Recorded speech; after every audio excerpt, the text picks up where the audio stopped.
Alright, so we're going to cover Advanced Path Shaman now. Shamans align themselves with the spirits and embrace all aspects of life. They're very, life is the best type of pathway.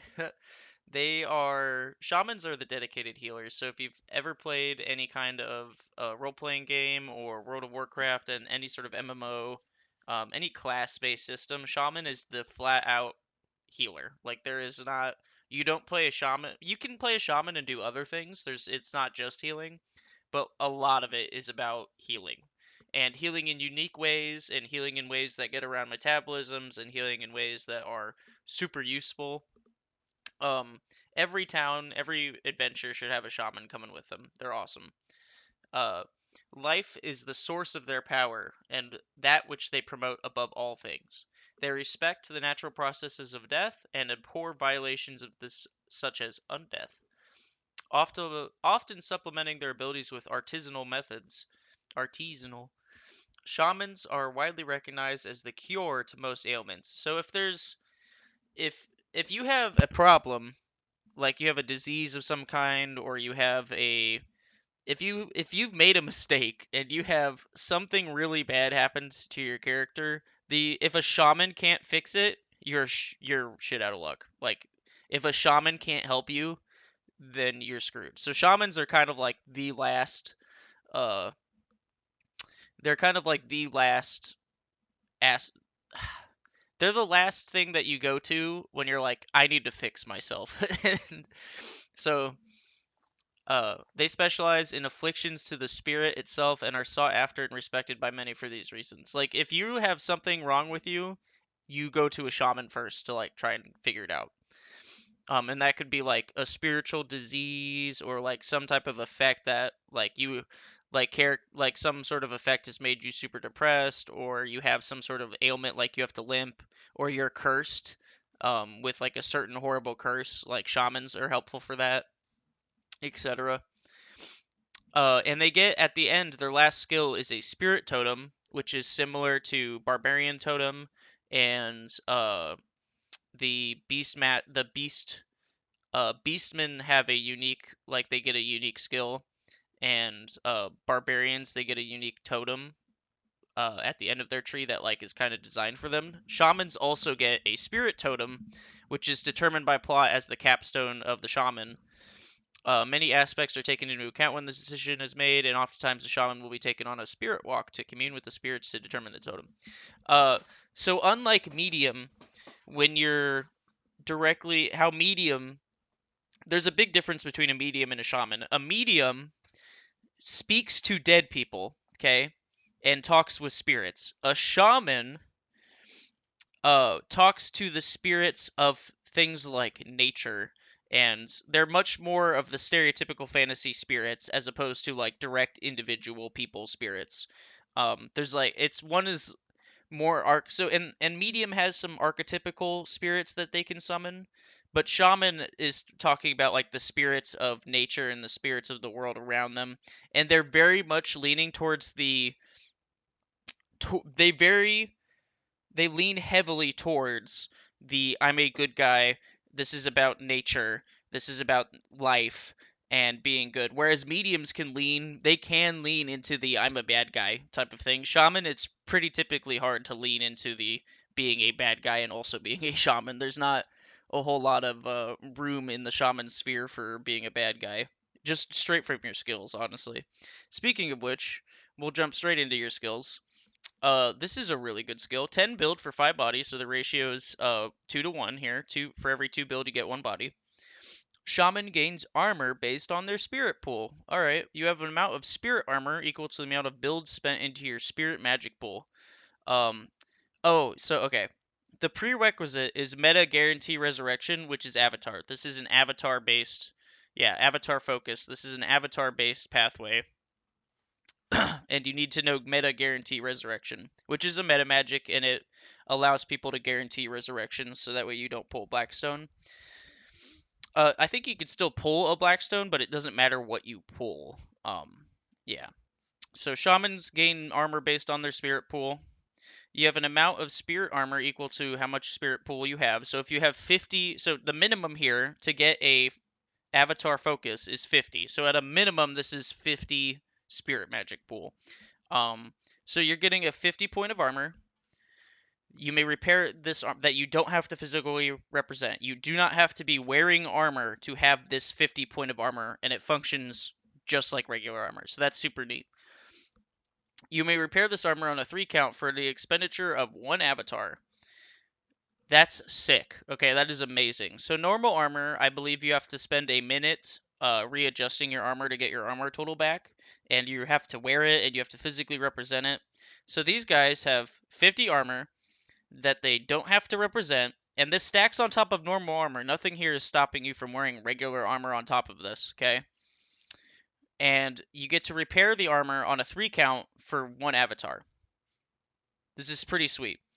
Oh wow, in addition to this, spirit constructs you wield do +2 damage and may not be disarmed.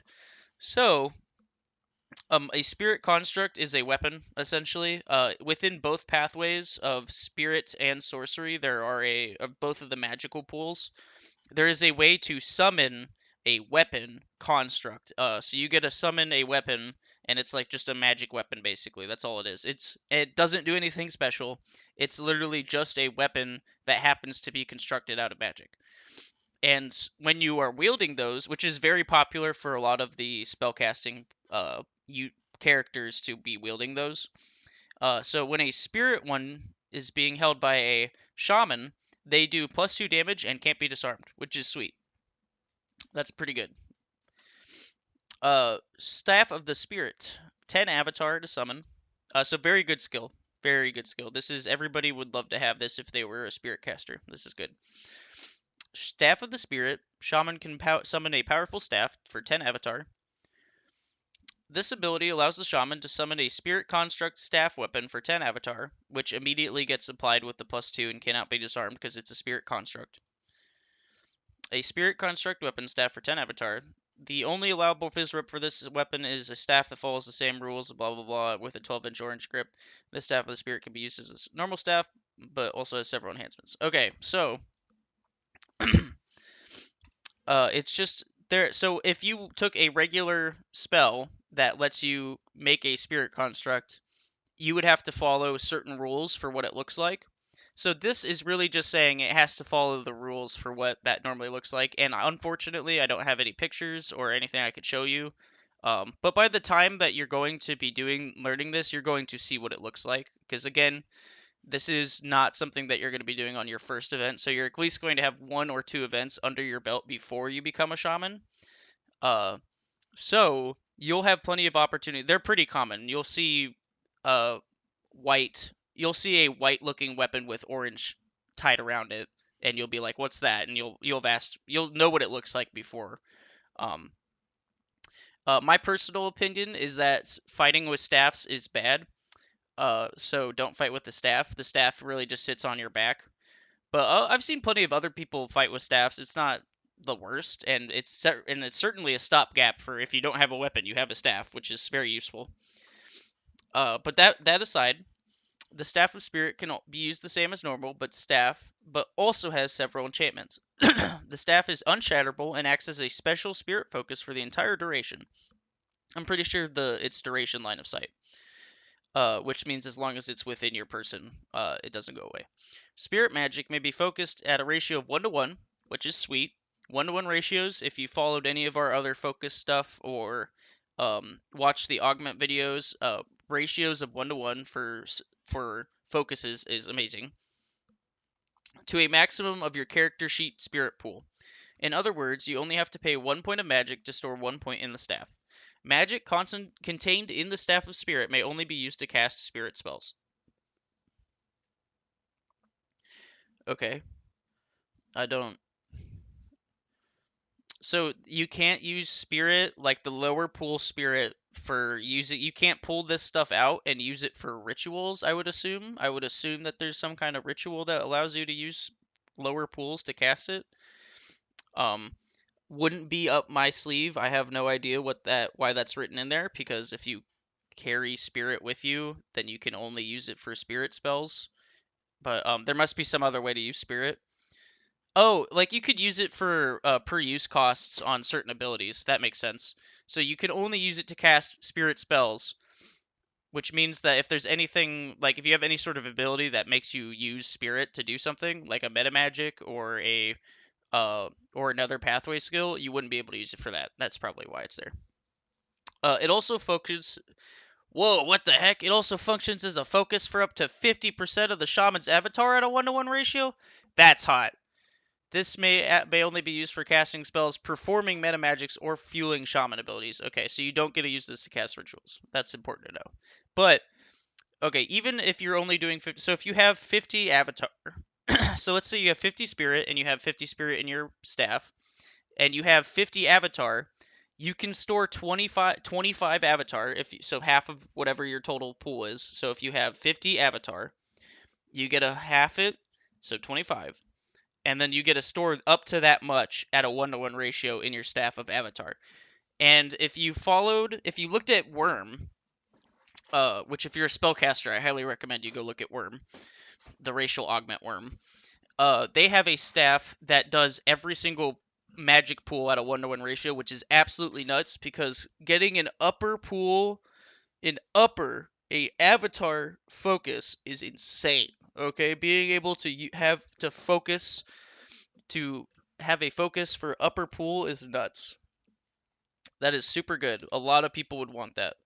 So this is not only a lower focus at a 1-to-1 ratio, it's also an upper focus at a 1-to-1 ratio. Let's be very clear here. At a 1-to-1 ratio. That is sick. Okay? Cuz like if this was a 5-to-1 ratio, it would still be good. It would still be usable, okay? The fact that it's a 1-to-1 ratio is nuts. The avatar may only be used for casting spells, performing meta magics, or feeling shaman abilities. Cool. So you can't use it, the avatar that you focus into that, you can't use it for casting rituals. Makes sense. The Staff of Spirit also strikes as a +1 magic weapon. A dispel or suppress will destroy it completely. Any magic focused within the weapon is lost if it's destroyed by whatever, or the duration expires, you leave line of sight. Line of sight is interesting because it doesn't actually have to be in front of you. It can be sitting on your back, and it could still count as line of sight. It's just like it is possible to extend this duration using extend duration. It's just that you have to like be carrying it around with you for the most part. Line of sight, when we cover some of the more, once we get done with Shaman and Warlock, I'm going to make a lot more fundamental videos about like the wording. So like what line of sight means, what the durations mean, what metabolisms are, what type of words you say when you swing your weapon and attack, modifiers, things like that. Those are more fundamental. Uh, we'll get into that, but line of sight is pretty simple. It just has to be on you, which you're gonna want to be carrying this around with you, so it's not a downside. It is possible to extend this duration using the extend duration spell. I believe that's a sorcery spell, if I'm correct. But yeah, really good, especially for 5 build too. This is amazing. Body healing aura. Shaman can heal those around them for one avatar with additional costs, I believe. So may call, and this is a okay. I'm just gonna clarify real quick. This is a nutty skill. Okay, this is an amazing skill to have. May call X body healing aura 10-foot radius centered on the shaman. The cost to use is one avatar per 5 points of body healing. This ability will heal any creature that does not have the may not be healed detriment. Okay, it's a very simple skill. There's not a whole lot to it, but that's what honestly makes it super good. So you spend 5 avatar. I'm gonna be bad. It's like 25. 5 times 5 is 25. Yeah. Okay. You spend 5 avatar, and you do 25 body healing over a 10-foot radius. Okay. So everyone within a 10-foot radius, and this includes bad guys, get healed 25 body. Does not care how you're healed, does not care. The only thing it cares about is that unless you have a detriment that says you literally cannot be healed. Okay, which is very rare. Not a player is not going to have this. Maybe a monster, but a player will not have this detriment. Okay, but this will pick up anybody. So if somebody's bleeding on the ground and they gain 25 body instantly, they all stand up and they're not bleeding. Obviously, if they're dead on the ground, healing them doesn't do anything. They need a Grant Life, which this is not a AoE Grant Life. That would be nuts. Uh, but this is still amazing. Like, you dump 10 Avatar into this. Let's see. Gotta do basic math. It's 50. Everybody just around you heals 50, but like, let's say you did that with 10 people around you. You just healed 500 points of body. Okay, radius is freaking nuts. Okay, so you effectively spent 10 Avatar to heal 500 points of body if there's 10 people around you. That is insane. Okay, this is just like how Bard's radiuses are mathematically nuts. Being able to do this is just amazing. Okay, it's insane. Uh, the only theoretical downside is that you're spending Avatar to do this instead of Spirit, but like, who gives a shit about that at this point? Like it would be nuts if you could do this for Spirit instead of Avatar. It makes 100% sense that you're doing it for Avatar and not Spirit, so that's totally fair. It would be even more busted if it was Spirit though. But this is nuts, okay? This is awesome. And it picks up as a Nullifidian. I really like shamans. I think you can probably figure it out why. But none of this is magical, by the way. So they're spending magic to do this, to fuel this, but none of this is magical ability. It's a pathway ability. Okay, it's not a magic spell. It's not a it's not sourced from anything, quote unquote. So it doesn't matter what source of healing that you require, you still get healed unless you have the detriment that says you cannot be healed. Okay. All right. It's really good. I've talked about it enough for a hot minute here, so yeah, just know that this is an amazing skill. This is shaman bread and butter, honestly. This is like what shamans do, is that they're in the middle of a big fight and they've got all their buddies around them and they're not at the front line, they're just sitting in the big mass of people and they say healing aura, blah blah blah blah, and everybody gets healed. Okay, this is amazing. Unnatural Grant Life costs 10. For the cost of 10 Avatar, you can packet deliver Unnatural Grant Life once. You may use the skill as often as you pay the cost. So you just have access to an unnatural. So this isn't a magical. So keep in mind, there is a nature spell called Natural, and it's I call upon nature spirits to grant life, and it picks somebody up from the dead. Okay, if you were a Nullifidian, for example, and you got and somebody casted a normal grant life spell on you, you say no effect, and it does fucking nothing, and they wasted their magic. Unnatural, and I'm a Nullifidian, so I bring it up, but it's also the race that cares about all this. Like, there's not another really. There's like maybe two, like Flesh Golem cares about this, and Mycelial cares about this. I think so. There's not. So if you have no metabolism and you get an unnatural grant life, it works. There's not a. It's an unnatural source. It's not a magical source. So this is unnatural is a modifier that is applied before things to say that this will work no matter what. Um, Regardless of immunities for the most part. For the most part, regardless of immunities. If you were for some reason immune to Grant Life effects and not just the Grant Life spell, this would stop or this wouldn't work, but that's super niche. But this is really good. They can grant life to any living being. Unnatural grant life for 10 Avatar. It's a good skill. It's really good. Shamans can take another's curse onto themselves. Curse eating. 5 build. The shaman may touch a willing or immobilized target and say Shaman curse eating. This will transfer one curse of the shaman's choice to the shaman. The shaman takes the curse on regardless of their immunity, so even if they were immune to curse. The curse will last on the shaman for 1 month, at which time it fades away. Okay? What you have to understand is that there are 2 events typically a month. Okay, and like this gets into like metagaming, I guess, for a little bit, but um, it's better for the shaman to wear it. Okay, so you get elder cursed by a folk, right? Like a folk set an elder curse at you, and you're stuck with that curse, or a gypsy cursed you. Sorry, gypsy, nomad. A nomad cursed you. I clarify here. It used to be called elder human gypsy, and it is now called elder human nomad. My apologies. Uh, and you get a nomad curse, and the curse lasts for a year. okay? It lasts for a year on you. So what you do is you go to the shaman, and the shaman says, pay me. Well, I mean, most of the time they're super nice and they probably don't make you pay. If I was playing a shaman, I'd make you pay me for this. But they take that curse for 1 month, which is if they are a regular player, they will effectively play this with that curse for 2 effective games if they play both games a month, one in Michigan, one in Indiana. Um, at which time it fades away. So the theoretical, you took a curse that would have lasted 1 year on a person that didn't want to deal with the curse, and you put it onto a shaman who dealt with it for 2 months, or for a month, or 2 games. That's pretty good. Like, that's pretty good, okay? Um, at which time it fades away. If the shaman uses this power on a curse that is not normally removed by resurrection, that being that inflicted the curse may be aware that the curse was removed. So an elder human nomad would know that you got a shaman to eat your curse if you did it. But this is just a really good skill, honestly. This is helpful. This is how, like, if you got cursed and there's not really a way to get rid of it, you can go to a shaman and they'll potentially pay the shaman to be like, hey, can you take this curse off of me?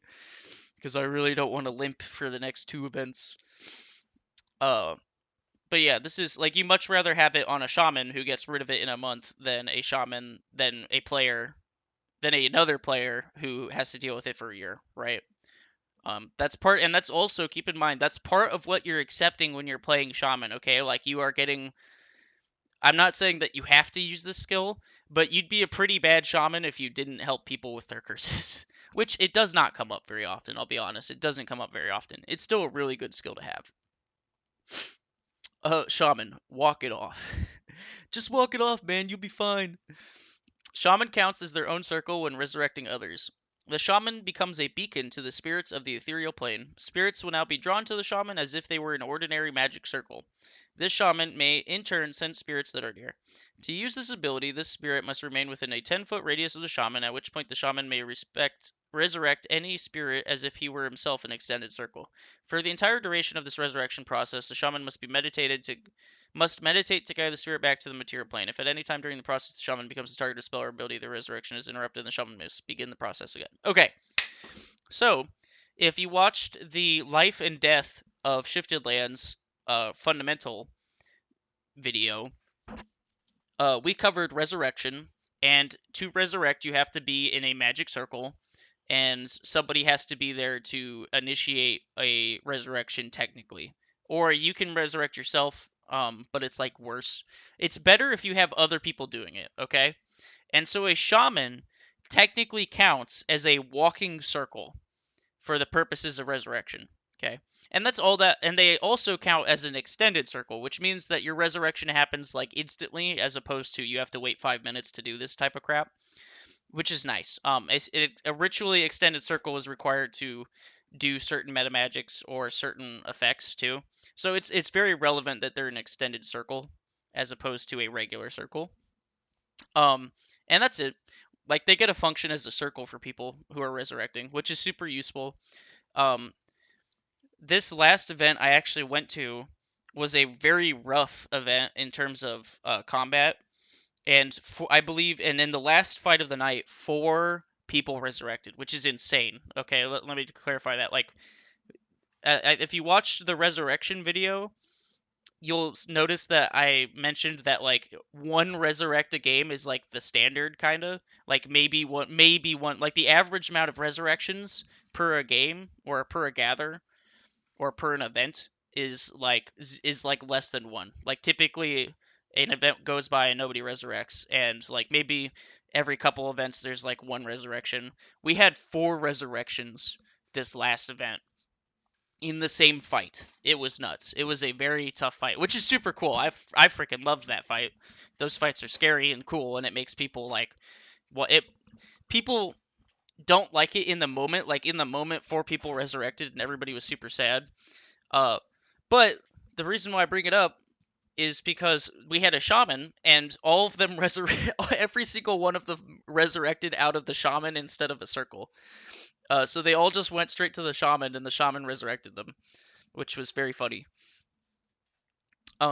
It also means that the shaman is spending avatar to guarantee resurrection, which is a meta magic, meta guarantee resurrection. Okay, typically the shaman is quote unquote expected. You don't have to do this because you're your own player and you can do whatever you want. But the shamans are typically expected to be paying meta guarantee resurrections if it's required that you need. Like if you have 9 black in the bag and you have 1 white stone, you're gonna want somebody to pay to do meta guarantee resurrection, and unfortunately you cannot perform that on yourself when you're resurrecting, so you have to have somebody else to do it. And most of the time shamans are like part of it's a burden of being a shaman, but it's also one of the cool things is that you get to resurrect people. um but it's expected that you're going to be paying additional avatar to guarantee resurrect people too. So like 4 people at the end of an event, when this guy had been healing the whole time or whatever, and he had like so little pool left, 4 people walked up to him and was like, yeah, can I get resurrected with the meta guarantee resurrection? And he had to dump like, however much avatar into it. It was funny. Sucked, kinda quote unquote sucks to be that guy, but it's also like that's what shamans do. It's what's expected of them, and they're very cool about it. I'm very thankful for every shaman that I have around me. They're really cool. Uh, and then move. So walk it up. So craft totem. Next skill. This is not a 2-to-1 ratio. That's interesting. This is not a 2-to-1 ratio. Shaman can craft a totem. So just like all the other advanced paths that require a wizardry or avatar, they get a regular totem that holds rituals, okay? Which is different from totem spirit. They get a totem that holds rituals, just like Chronomancer, just like just like I think it was, yeah, just like Filtered, just like Elementalist, like anything that is a pathway that has to do with one of the magic pools, they get a totem to hold rituals. So this is their totem. Again, I've covered all of these totems. I think the first one I covered was Chronomancer. Go watch the Chronomancer where I read all of this. They get specifically a set amount of rituals that they like, specific types of rituals that they can hold. So they get to hold group heal, nature ward, remove curse of undeath, purification. Uh I don't know what all this crap does, but I know what group heal does, and it's pretty neat. I got used on me actually. Last gather. After a big fight, it was super helpful. So I'd say that this is pretty good. This is what shamans want to be doing. Remove curse of undeath. You can probably guess what that is. Purification is neat. I don't know what that does, but it sounds cool. Nature ward. Maybe there's some sort of ward they can set up that's nature based. I don't know. Super cool. Super neat. This is pretty awesome. This totem must show in some way you're tied to an animal or plant spirit, for example, turtle, bird, oak, etc. Which is different. This is a line of text that isn't on all the other totems, so that's neat. You gotta show what you're tied to, and then your cookie is your totem spirit, which is the spirit that you got based off of your totem.